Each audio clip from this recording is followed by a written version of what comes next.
then the bad guy was showing anger. The witch. The witch? Yeah, like at the end. Okay, so the witch, we see anger from the witch.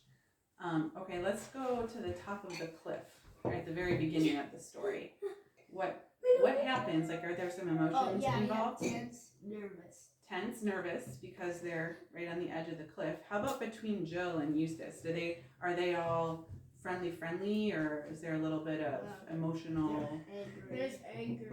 Anger, or maybe pride, which we could even call like competition, right? There's kind of this emotion of Jill wanted to do. What was Jill doing when she got really close to the edge of the cliff? Showing off. She was showing off. Yeah, can you wait a second, honey? Yeah, and so you can see how her showing off kind of had it made her go near to the edge of the cliff, and then she's still pushing back against Eustace, right? And then he ends up falling off the cliff, right? How about Jill when she's with Aslan? She's so thirsty. How does she feel when she's thirsty? Aslan is by the water and she wants to drink. She wants to have water from a different mountain. Stream. And Aslan says there is no other stream. That's right. And then he says, then you will starve of thirst. You will die of thirst. Well, why won't she say fear? Yeah, fear. She won't go to get the water because at first she's afraid, right? And she has to overcome that fear. Good. So those are just some examples where they're being led by their emotions. So I want to go to the kind of climax of the story where Rillian is starting to go into a frenzy and he's trying to get out of the chair.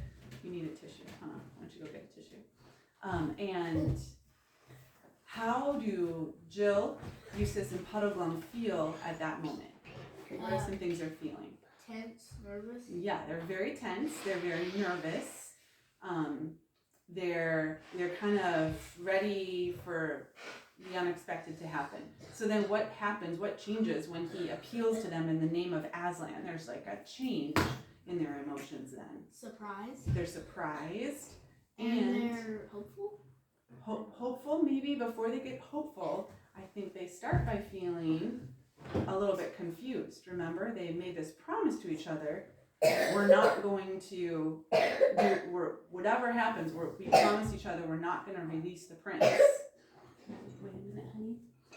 Yes. But then they hear the name of Aslan, and now they have this confusion. What are we supposed to do? Right? So in that moment, they're confused because the name of Aslan has come into the situation.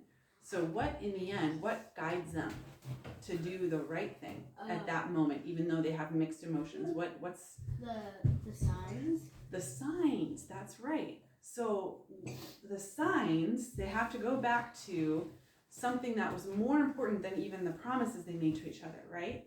And that was the signs that Aslan gave them. So let's connect that. How do Aslan's signs affect their actions? And how did the signs relate to the emotions and the actions of the characters? I guess the signs, they guide them, but a lot of times they forget about them. Yeah. So I know you want to say something, Ingrid. Just wait. So the signs guide them. I think that's a really good word. They guide them, and when they forget the signs, would you say, Isaiah, when they forget the signs, do they follow their emotions more, or do they follow the right thing to do more if they're forgetting the signs? Well, they follow Aslan and the right thing to do instead of their emotions. That's what they do when they follow the signs. Yes. What about those moments when they're not following the signs? What are they following instead? Their emotions. They're following their emotions, right? Like, I always think of that example when at Harfang. Yeah, at Harfang, at the giant city. They are really tired, they're really cold, they really feel like all they want is to be comfy and cozy, and they abandon the signs, right? So what would be like a lesson that we can draw from this if we connect the signs are a guide? When they're listening to the signs, they react with right responses, and their emotions lead them to the right things. So how does that relate maybe to us, to our emotions, and to God's word? I know you want to ask her that question just for a minute. Can you? We need to act on what God says, not on our own emotions. Yeah, right? Like our emotions aren't necessarily bad, right? Our emotions, God made us people with emotions, but they're bad when, like you said, when they control us. So what we need something else to help us control our emotions. And what is that? Well, God's word. What God says. Right? What God's word. Just like Aslan gave those signs to Jill and Eustace, to guide them in a sense to keep them from following their emotions. So God has gifted us with his word, and part of growing in maturity is not being controlled by our own emotions, but measuring them up with God's word says, with what God's word says, and adjusting our emotions to that. All right, thanks class. Good job.